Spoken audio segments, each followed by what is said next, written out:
ہم اہل سنت نبی کے ناصر تمام یاروں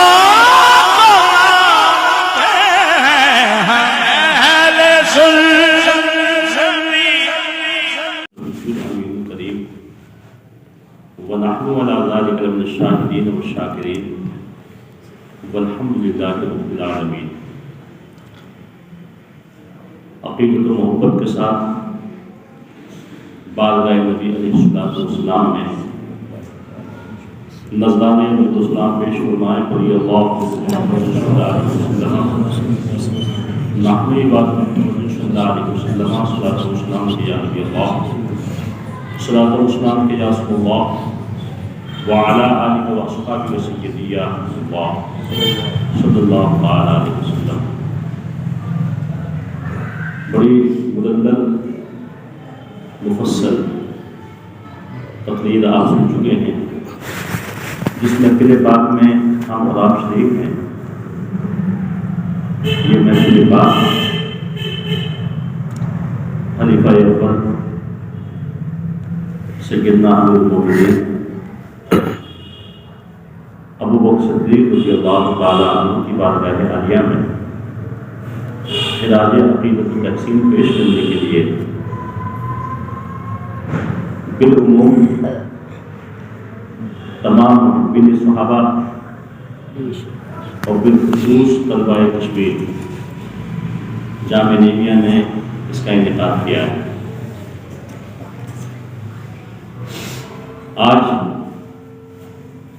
جس بارگاہ عالیہ میں خراج عقیدت و تحسین پیش کرنے کے لیے ہم یہاں حاضر آئے، اس ذات کے فضائل، ان کے مقام مراتب علیہ آپ نے حضرت کی زبانی سنی، کافی دیر سے میں بھی خود بیٹھا ہوا۔ سیدنا صدیق اکبر رضی اللہ تعالیٰ عنہ اسلام کی وہ جڑ ہیں کہ جنہوں نے اسلام کے پودے کو اپنے وسیلے سے نہیں بلکہ اپنے خون سے سینچا ہے۔ سیدنا فاروق اعظم رضی اللہ تعالیٰ عنہ کی بارگاہ عالیہ میں جبکہ آپ کی خلافت کا دور تھا، سیدنا ابو صدیق رضی اللہ تعالیٰ عنہ کا ذکر کیا گیا، تو آپ کی بارگاہ میں جب ذکر کیا گیا خلیفہ اول سیدنا ابو صدیق رضی اللہ تعالیٰ عنہ کا، تو آپ نے کریا فرمایا، رونے لگے، اور آپ نے ارشاد فرمایا کہ سیدنا ابو بکر صدیق رضی اللہ تعالیٰ عنہ کی ایک رات اور ایک دن ہماری پوری زندگی سے زیادہ افضل و اعلیٰ ہے۔ سبحان اللہ۔ بلکہ ایک حدیث پاک میں آتا ہے کہ سیدنا عائشہ صدیقہ رضی اللہ تعالیٰ عنہ اللہ کے رسول کی بارگاہ میں حاضر ہیں رات کے وقت میں، آپ نے آسمان کے ستاروں کی جانب دیکھا، بارگاہ رسول میں ام المومنین سیدنا عائشہ صدیقہ رضی اللہ تعالیٰ عنہ نے عریضہ پیش کیا، یا رسول اللہ صلی اللہ علیہ وسلم، کیا آپ کی امت میں کوئی ایسا انسان بھی ہے کہ جس کی نیکیاں آسمان کے تاروں کی برابر ہوں؟ تو آپ کو یہ پورا گمان تھا کہ اللہ کے رسول میرے والد گرامی کا نام نہیں، آقا نامدار مدنی تاجدار صلی اللہ علیہ وسلم نے آپ کے سوال کا جواب عطا فرمایا کہ ہاں، ایک ایسا شخص ہے جس کی نیکیاں اس آسمان کے تاروں سے کہیں زیادہ ہیں۔ آپ نے عریضہ پیش کیا، یا رسول اللہ وہ کون شخص ہے؟ تو آپ نے ارشاد فرمایا وہ فاروق اعظم عمر ابن خطاب ہیں، عمر ہے۔ آپ کو بڑی مایوسی ہوئی، آپ نے بڑے دبے لہجے میں بارگاہ رسول میں عرض کیا حضور میرے ابا کا نمبر کیا ہے؟ سیدنا عائشہ صدیقہ رضی اللہ تعالیٰ عنہا کے والد گرامی سیدنا ابو صدیق ہیں۔ آقا کریم نے اس موقع پہ ارشاد فرمایا، اے عائشہ تم یہ پوچھنا چاہتی ہو کہ ابو بکر کی نیکی کتنی ہے؟ سیدنا عمر بن خطاب رضی اللہ تعالیٰ عنہ، میں اپنی حساب سے کہہ رہا ہوں، تاروں سے کہیں زیادہ آپ کی نیکیاں ہیں، اور عمر کی نیکیاں اتنی زیادہ ہیں، آپ اس سے معلوم کر رہی ہیں کہ میرے والد کرام کی نیکیاں کتنی ہیں، تو یہ یاد کر لو کہ عمر بن خطاب تمہارے والد گرامی کی نیکیوں میں سے ایک نیکی کا نام ہے، ایک نیکی کا نام ہے۔ آپ کے والد گرامی کی نیکی، ایک نیکی عمر بن خطاب کی شکل میں ہے۔ سیدنا ابو صدیق رضی اللہ تعالیٰ عنہ کے مقام رفیع، فضائل جلیلہ، ہم لوگ کیا بیان کر سکتے ہیں؟ ان کے خادموں کے کفے پابے نہیں ہیں، خاکے پابے نہیں ہیں، لیکن بڑی خوشی کا مقام ہے یہ کہ آج مجھے اس سے معلومات ہوئی کہ پورے علاقۂ درکپور میں گاؤں بحمد اللہ تعالیٰ عرصے سیدنا صدیق اکبر کو منایا گیا ہے۔ اگر یہ موقع نہیں ہوتا جو ابھی الیکشن کا موقع آ رہا ہے اور پابندیاں لگی ہوئی ہیں، تو بہت بڑی کانفرنس 23، 24، 25 فروری میں، وہ جنوری میں یہ جو گزر گئی، یہ تو بہت بڑی کانفرنس ہونے جا رہی تھی سیدنا صدیق اکبر رضی اللہ تعالیٰ، اور شب و روز تھی وہ، نماز کے علاوہ جتنا بھی وقت تھا وہ پوری سیرت ابو صدیق رضی اللہ تعالیٰ عنہ کو مختلف انداز میں، مختلف عناوین میں تقسیم کیا گیا ہے۔ اس زمانے میں ضروری ہے ہمارے اوپر، اور خاص طریقے سے اہل سنت والجماعت پر، کہ صحابہ کرام کی فضیلتوں کو، ان کے مقام کو بتایا جائے، صحابہ کرام کے فضائل کو بیان کیا جائے، اور صحابہ کرام کے مراتب کیا ہیں اہل سنت والجماعت کے نزدیک، ان مراتب کو بیان کیا جائے، تاکہ آج یہ گمراہ فرقے جو ہر جگہ ایک نقب لگا رہے ہیں، اس سے ہمارے سنی بھولے بھالے مسلمان اس نقب زمین سے محفوظ ہو جائیں۔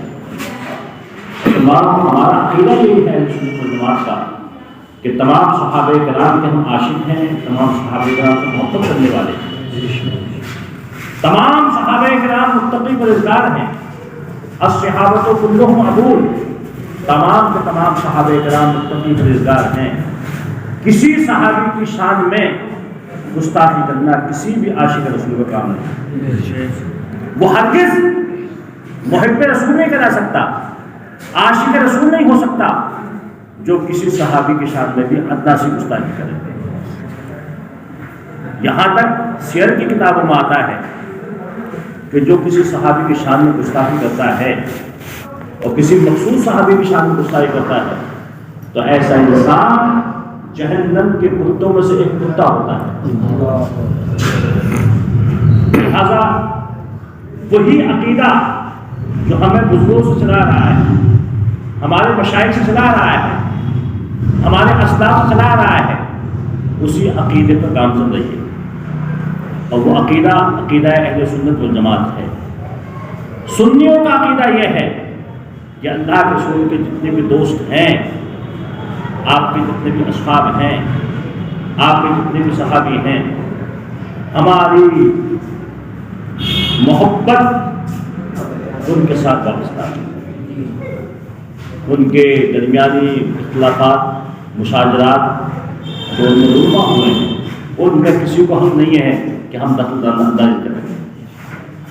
آج بہت سے لوگ الٹی سیدھی باتیں کرنا شروع کر دیتے ہیں۔ میری یہی گزارش ہے ان سے کہ صحابہ کرام کے درمیان میں جو بھی ہوا وہ سب ختم ہو چکا ہے۔ قرآن مقدس کا فیصلہ ہے رضی اللہ عنہم، اللہ ان سے راضی ہے، ورضوا عنہ، اور وہ اللہ سے راضی ہے۔ اللہ ان سے پیار فرماتا ہے اور وہ اللہ سے پیار فرماتے ہیں. ہم اور تم کون ہو سکتے ہیں درمیان میں اختلاف پیدا کرنے والے؟ لہذا خاص طریقے سے یہ ایک مشن چلایا جا رہا ہے اور یہ اندور میں نہیں پورے ہندوستان میں چلایا جا رہا ہے. آج دو جماعتیں بہت عروج پہ ہیں. ایک جماعت کو سعودیہ سے پیسہ مل رہا ہے اور دوسری جماعت کو ایران سے پیسہ مل رہا ہے. ایران سے پیسہ ملنے والے کو بھی آپ جانتے ہیں, گلاب باغ میں دیکھ لیجیے بات گلاب باغ میں کافی دیر سے پیسہ ڈول رہا ہے وہاں. اور سعودیہ سے پیسہ ملنے والے کو بھی آپ جانتے ہیں کہ جو بیچارے پرانے پیسہ لینے والے تھے ان کا پیسہ تو بند ہو گیا. نئی جماعت آئی ہے میدان میں جن کو غیر متدین کہا جاتا ہے. کرونے میں ان کے 3 مسجدیں ہو چکی ہیں اور ان کا اعلان یہ ہے کہ ہم بتاؤ مسجد تعمیر ہے لیکن شرط یہ ہے کہ ہمارے امام رہے, شرط یہ ہے کہ ہمارے عقائد پر عمل کرو گے, شرط یہ ہے جو ہم کہیں گے اس پر عمل کرو گے. مسلمانوں ان سے ہوشیار رہیے. عقیدہ اصل چیز ہے. قبر میں عقائد کے بارے میں سوال ہوگا, اعمال کے بارے میں بعد میں سوال ہوگا.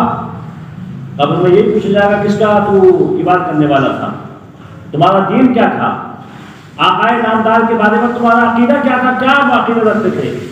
یہ سوالات آپ سے کی جائیں گے. یہ بھی پوچھا جائے گا کہ نمازیں کتنی پڑھی تھی, نمازوں کا سوال بعد میں ہوگا.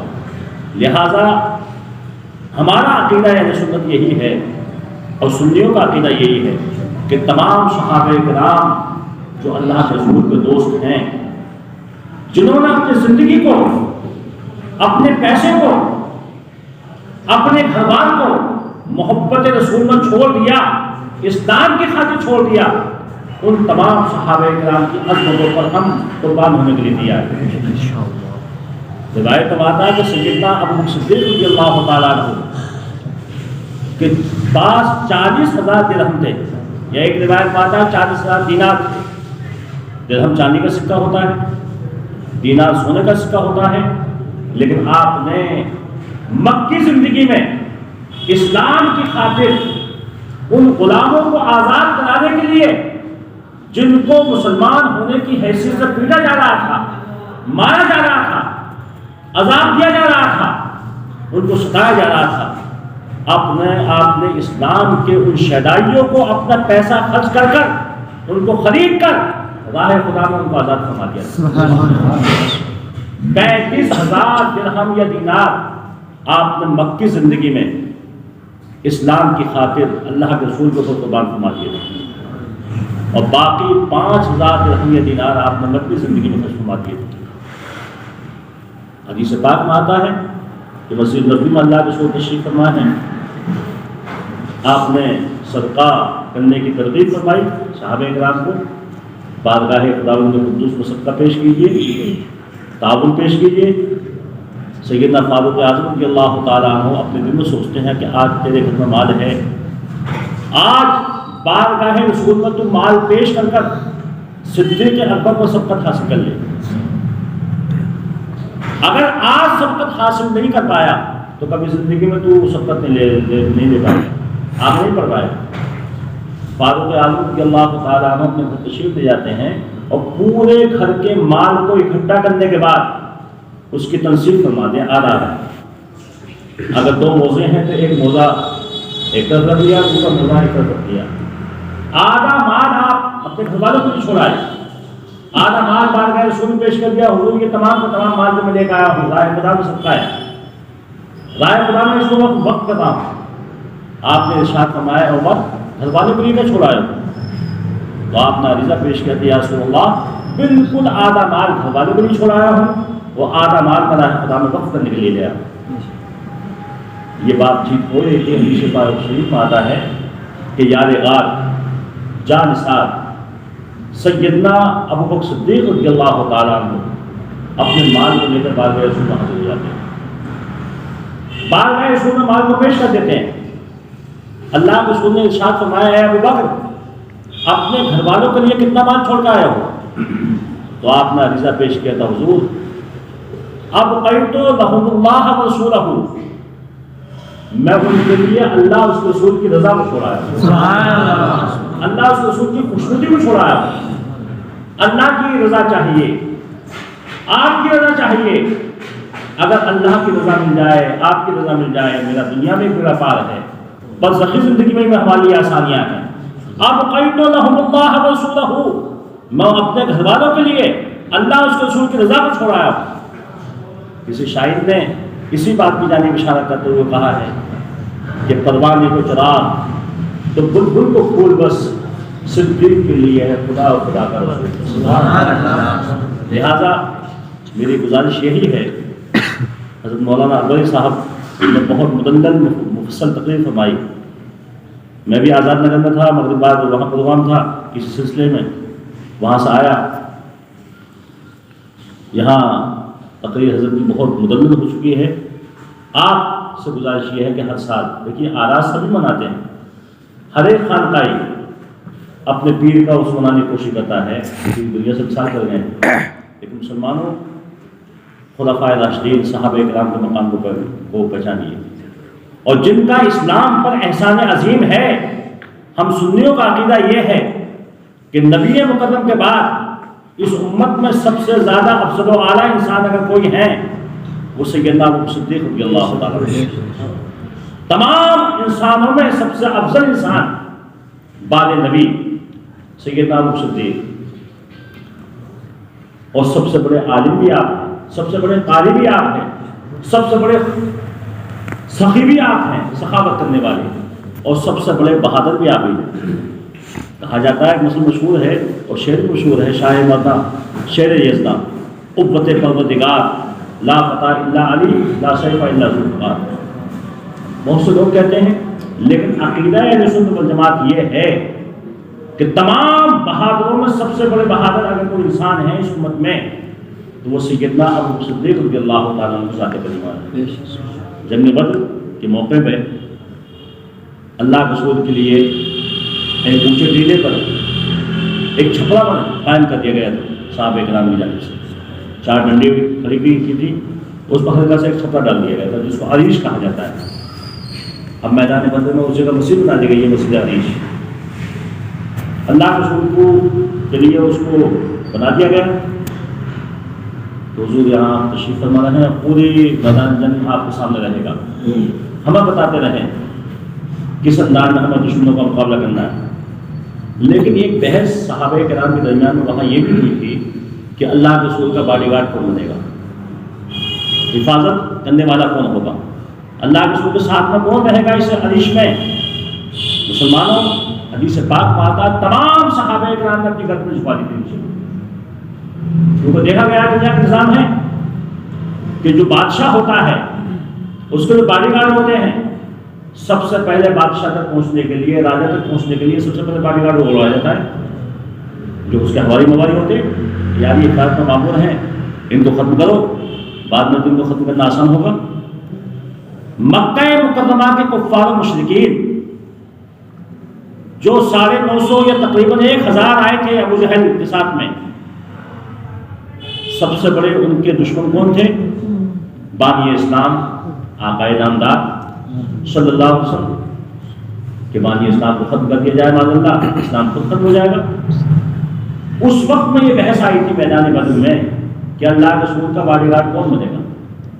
تمام صحابہ کرام خاموش تھے، لیکن تنہا ایک ذات تھی سیدنا ابو صدیق رضی اللہ تعالیٰ عنہ کی، کھڑے ہو گئے اس خدمت کے لیے میں حاضر ہوں. وہ آپ پوری جنگ میں ننگی تلوار اپنے ہاتھ میں لے کر آقا نامدار کے ارد گرد پھرتے رہے. سبحان اللہ. کوئی کافر ایک ناپاک ارادے سے اگر اللہ کے رسول کی جانب دیکھتا تھا تو حدیث پاک میں آتا ہے کہ آپ کھڑے ہو کے انتظار نہیں کرتے تھے وہاں حدیث میں، بلکہ دوڑ کے اس کو حملہ کر دیا کرتے تھے. کیونکہ آخر میں انسان وہی ہے. جنگ کے فنون میں سے ایک فن یہ بھی ہے کہ دشمن کا مقابلہ اپنے گھر میں بیٹھ کر نہ کیا جائے، بلکہ عقل مند انسان وہی ہے کہ دشمن کو اس کے گھر میں جا کر مارے. آپ اس کا آنے کا انتظار نہیں کرتے کہ آئے گا جب معلوم ہوا.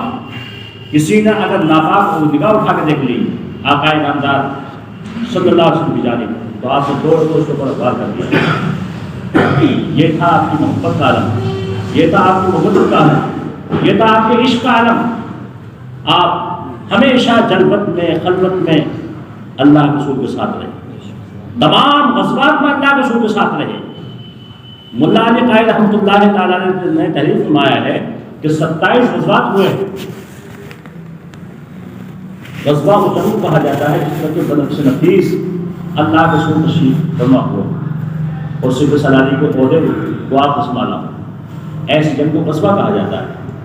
اللہ کے رسول 27 جنگوں میں شریک ہوئے، جس میں 8 جنگوں میں جنگ ہوئی، باقی میں صلح صفائی ہو گئی۔ اللہ کے رسول کے دو کو دیکھ کر کفار و مشرکین کو پسینے آ گئے، وہ آپ نے صلح کر لی، جنگ نہیں ہو پائی۔ ان تمام غزوات میں اللہ کے رسول کے ساتھ سیدنا ابو صدیق رضی اللہ تعالیٰ عنہ شریک ہے۔ اور آپ کے عشق و محبت کو دیکھیے کہ بعد وصال بھی اللہ کے رسول کے پہلو میں آرام فرما رہے ہیں، دیکھ رہے ہیں۔ لہٰذا میری گزارش یہ ہے کہ آراس منائیں اپنے بزرگوں کو، لیکن اس موقع پر اپنے گھروں میں 22 جمادی الثانی کو اپنے گھروں میں سیدنا صدیق اکبر رضی اللہ تعالیٰ عنہ کی فاتحہ دلایا کریں، ان کی بارگاہ میں خراج عقیدت پیش کیا کریں۔ اگر ہو سکے تو خلفائے راشدین کے حالات کو سنانے کی کوشش کیا کریں، تاکہ ہمارے آنے والی نسلوں کو یہ معلوم ہو جائے کہ صحابہ کرام کا مقام کیا ہے۔ اپنے علماء کو بلوائیں، علماء کے ذریعے سنیں، ان کے حالات سے واقف ہوں۔ بڑی خوشی ہے کہ اس سال کافی ان محفلوں کا یہاں مدور میں بھی اہتمام کیا گیا ہے۔ مجھے معلوم ہوا کدور میں آزاد نگر میں کہ 4-5 مسجدوں میں وہاں بھی یہ محفلیں چھوٹی چھوٹی قائم کی گئی ہیں، کہیں مغرب بعد، کہیں اصل بعد، کہیں شاباد۔ اور آج ماشاء اللہ آپ کے اس مسجد میں تو شاید کئی سال سے یہ محفل منعقد ہو چلی آ رہی ہے۔ جامعہ میں بھی ماشاء اللہ آج ہمارے طلباء نے بڑا اہتمام کیا اور وہاں ایک یوم صدیق اکبر منایا گیا۔ مفتی صاحب کی دعا ہوئی اور نعت خوانی کو بھی، قرآن خوانی کو بھی۔ خدا بند قدوس ہم سب کو بھی توفیق عطا فرمائے، صحابہ کرام کی محبت عطا فرمائے، ان کے عشق میں ہمیں سرشار رہنے کی توفیق عطا فرمائے، ان کے پوش قدم میں چلنے کی توفیق عطا فرمائے۔